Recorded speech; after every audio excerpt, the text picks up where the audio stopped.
Steve Lee, followed by Randy O'Rourke. Good evening, Madam Mayor, council people. How are you tonight?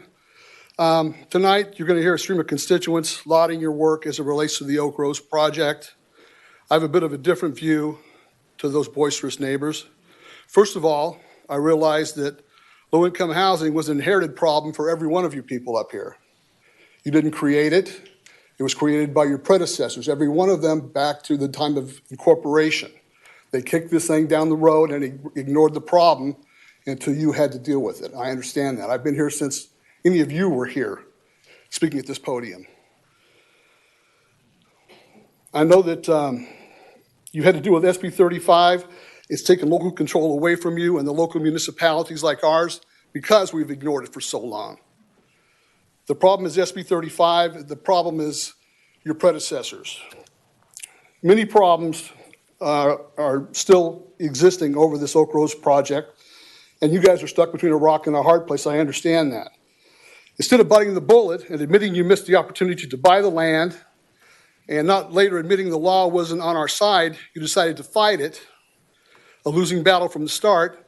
Now we're $9.1 million worse off and counting, with perhaps another $2 million to pay to settle with the state. For what? A handful of NIMBYs who don't want low-income housing near them. Now every citizen in the city has to pay. It's not for every taxpayer. It's not fair to every taxpayer in this city. The relocated project is now being forced into an existing neighborhood who basically is being blindsided by the project that they cannot possibly stop now.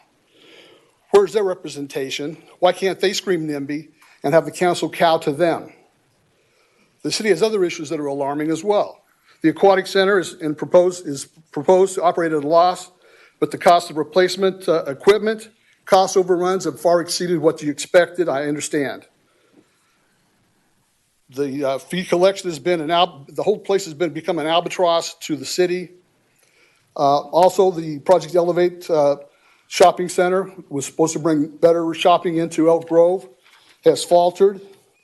We have an animal shelter that can't find a lead vet despite the preeminent vet school 30 miles away. I don't understand how that's possible. You've got hundreds of vet students over there that would love to step in here and take this job. I don't know what the problem is, but you need to figure it out. We need to have more informed, more educated, more fiscally responsible decisions. I ask each of you to go look in the mirror before you make a decision on this $400 million zoo that you're proposing and say, are we ready for this? Are we fiscally responsible enough to take this on? Or is this going to end up like the Ghost Mall for 10 years out there, halfway built, and it's going to be an eyesore for 10 years until someone tears it down and builds homes out there? That's what I'm afraid of. $400 million is a huge undertaking. Please. Thank you, sir. Please put this to the city to vote for it. I think that the city needs to vote for that. Thank you, sir. Thank you, Madam Mayor and Of Council. course.